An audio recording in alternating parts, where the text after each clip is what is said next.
Hi hello നമസ്കാരം. എൻ്റെ YouTube ചാനലിലേക്ക് എല്ലാവർക്കും സ്വാഗതം. അപ്പം ഇന്ന് നമുക്കൊന്ന് മുത്തപ്പനെ കണ്ടിട്ട് വരാമെന്ന് വിചാരിച്ചു. അപ്പം ഇന്ന് ശനിയാഴ്ചയാണ്, ഞായറാഴ്ചയാണ് മോൻ്റെ ചോറൂണ്. അങ്ങനെയാണ് നമ്മൾ മുത്തപ്പനെ കാണാൻ പോകുന്നത്. അപ്പം ഞങ്ങൾ ട്രെയിനായിരുന്നു പോയിട്ടുണ്ടായിരുന്നത്. അങ്ങനെ അവിടെ എത്തി, കുളിയെല്ലാം കഴിഞ്ഞു. ഞങ്ങൾ അമ്പലത്തിലേക്ക് പോയി. അമ്പലത്തിലൊക്കെ തൊഴുത് കഴിഞ്ഞു. അവിടെയൊക്കെ കറങ്ങിയതിന് ശേഷം പിന്നെ അവിടുത്തെ പ്രസാദം വാങ്ങി കഴിക്കാമെന്ന് വിചാരിച്ചു. അപ്പോൾ അവിടെ പോയി കഴിച്ചു. നമ്മുടെ വൻപയറും തേങ്ങാക്കൊത്തും ചായയായിരുന്നു കേട്ടോ. അപ്പോൾ അതെല്ലാം കഴിച്ച് കഴിഞ്ഞ് പിന്നെ അവിടുന്ന് ആൾക്കാർ പറഞ്ഞു രാത്രിയത്തെ ചോറ് ഇവിടെ ഉണ്ട് എന്നുള്ള കാര്യം. അപ്പം ഞങ്ങൾ വിചാരിച്ചിരുന്ന അതും കൂടി കഴിച്ചതിന് ശേഷം റൂമിലേക്ക് പോകാമെന്ന്. അപ്പോൾ ഞങ്ങൾ ഇവിടെ ഇങ്ങനെ ഇരുന്ന് കുറച്ച് ഫോട്ടോസും കാര്യങ്ങളൊക്കെ എടുത്ത് പിന്നെ അവിടെ ചോറിന് വേണ്ടി വരിക്ക് പോയി നിന്നു. അങ്ങനെ അവസാനം ചോറ് കിട്ടി. ചോറെല്ലാം കഴിച്ച് കഴിഞ്ഞ് ഞങ്ങൾ റൂമിലേക്ക് പോയി.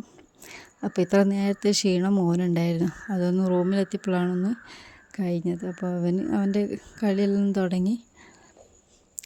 അങ്ങനെ ഞങ്ങളവിടെ റെസ്റ്റ് എടുത്ത്. അതുപോലെ തന്നെ എൻ്റെ ഈ ചാനൽ ആദ്യമായിട്ട് കാണുന്ന ആൾക്കാരുണ്ടെങ്കിൽ ഒന്ന് സബ്സ്ക്രൈബ് ചെയ്ത് സപ്പോർട്ട് ചെയ്യണം. അതുപോലെ തന്നെ ലൈക്കും ഷെയറും കമൻറ്റൊക്കെ ചെയ്യാം. അപ്പം ഞാൻ നേരത്തെ ആയിട്ട് വീഡിയോകളൊന്നും കണ്ടിട്ടില്ലെങ്കിൽ അതൊക്കെ ഒന്ന് കണ്ടതിന് ശേഷം ഇഷ്ടപ്പെട്ട ലൈക്കും കമൻറ്റും ഷെയറൊക്കെ ഒന്ന് ചെയ്ത് സപ്പോർട്ട് ചെയ്യാം കേട്ടോ. അങ്ങനെ നമുക്ക് നാളത്തെ ചോറൂണ് എന്ന് പറയുമ്പോൾ ഒരു 7 മണിക്കാണ് പറഞ്ഞത്.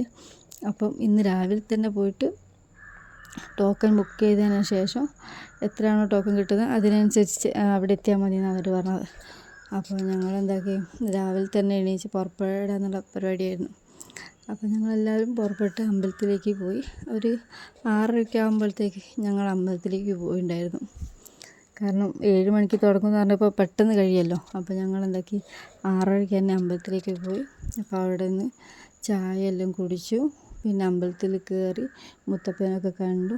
പ്രാർത്ഥിച്ചതിന് ശേഷം അവിടേക്ക് ഒന്ന് കുറച്ച് ഫോട്ടോസും കാര്യങ്ങളൊക്കെ എടുത്തു. പിന്നെ അവിടെ ഒരു മണ്ഡപം പോലെ ഉണ്ട് ചോറൂണിന് കൊടുക്കാൻ പറ്റുന്നത്. അപ്പോൾ അവിടെ പോയി ഞങ്ങൾ കുറച്ച് നേരം വെയിറ്റ് ചെയ്തു. അങ്ങനെ വെയിറ്റ് ചെയ്ത് നിന്ന് ഞങ്ങൾ വിളിക്കാനായപ്പോൾ ഞങ്ങൾ അവിടുന്ന് പിന്നെയും വീഡിയോസൊക്കെ തന്നെയല്ലേ പരിപാടി. അങ്ങനെ വീഡിയോസും കാര്യങ്ങളൊക്കെ എടുത്ത് മോൻ്റെ മുഖമാണെങ്കിൽ ക്ഷീണിച്ച് കിടക്കുന്നുണ്ട്. കാരണം അത്രയും യാത്ര ചെയ്ത് ഉറക്കവും കുറവൊക്കെ ആയിരുന്നു. കളിച്ചില്ലല്ലോ മര്യാദയ്ക്ക്. അപ്പോൾ അങ്ങനെ അപ്പം ഞങ്ങളെ വിളിച്ചു. അപ്പോൾ അവനും അപ്പനും കൂടി അതിനകത്ത് കയറി. ഇപ്പം ചോറൂണിൻ്റെ ടൈമായി.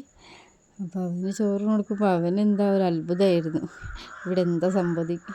കാരണം ഇത്രയും നാളായിട്ട് ഇങ്ങനെ പുറത്തൊന്നും പോകാത്തതുകൊണ്ട് ഇതെന്താ ഇവിടെ കുറേ ആൾക്കാർ, ഞാനെന്തിനാ ഇവിടെ ഇരിക്കുന്നത്, തീ കാണുന്നുണ്ട്, പൂവ് കാണുന്നുണ്ട്, അങ്ങനെ ഓരോന്നൊക്കെ ആയിരുന്നു അവൻ്റെ മനസ്സിൽ. അങ്ങനെ അവന് ചന്ദനം തൊട്ട് കൊടുക്കുമ്പോഴാണെങ്കിൽ മുഖത്തുള്ള സമ്മതിക്കാത്ത ഒരാളാണ്. അപ്പോൾ ചന്ദനം തൊടാൻ സമ്മതിച്ചിട്ടുണ്ടായിരുന്നില്ല. അങ്ങനെ ആദ്യമായിട്ട് അവന് പാലല്ലാണ്ട് വേറൊരു ഫുഡ് കഴിക്കുന്നത് ഇന്നായിരുന്നു. അങ്ങനെ മധുരക്കായിട്ട് അവൻ അത്രയ്ക്കൊന്നും ഇഷ്ടപ്പെട്ടിട്ടില്ല. എന്നാലും തരികയല്ലേ എന്ന് വിചാരിച്ച് അവനങ്ങനെ കഴിച്ചു. അപ്പോൾ അങ്ങനെ അവൻ്റെ ചോറൂണെല്ലാം കഴിഞ്ഞു. അപ്പോൾ അതിന് ശേഷം ഞാൻ എൻ്റെ ഒരു കമ്പനിക്കാരത്തിനെ ഞാൻ കണ്ടായിരുന്നു. എൻ്റെ പേരും 10ാം ക്ലാസ് പഠിച്ച്. അപ്പോൾ അവളൊക്കെ ആയിട്ട് കുറച്ച് ഫോട്ടോ എടുത്ത് പിന്നെ പുറത്തൊക്കെ പോയി ഫോട്ടോ എടുത്തു. പിന്നെ ബോട്ടിംഗ് ഉണ്ടല്ലോ, അപ്പോൾ ഞങ്ങൾ വിചാരിച്ചത് ബോട്ടിങ്ങിലും കൂടി കയറാമെന്ന്. അങ്ങനെ ബോട്ടിംഗ് എല്ലാം കഴിഞ്ഞു. ഫോട്ടോ ഒക്കെ എടുത്ത് പിന്നെ അവസാനമായിട്ട് അമ്പലത്തിൻ്റെ ഫോട്ടോ ഒക്കെ ഒന്ന് എടുത്ത് പിന്നെ ഞങ്ങളുടെ കസിൻ ഉള്ളത് കൊണ്ട് ഞങ്ങളെന്താക്കി, കസിൻ്റെ അപ്പുറം തിരിച്ച് വീട്ടിലേക്ക് വന്നു. ഞങ്ങൾക്ക് സുഖമായിട്ട് വീട്ടിലെത്താനും പറ്റി. പിന്നെ ട്രെയിനാണെങ്കിൽ ബുക്ക് ചെയ്യുകയൊക്കെ വേണമല്ലോ, പിന്നെ ബുക്ക് ചെയ്തിട്ടായതില്ല.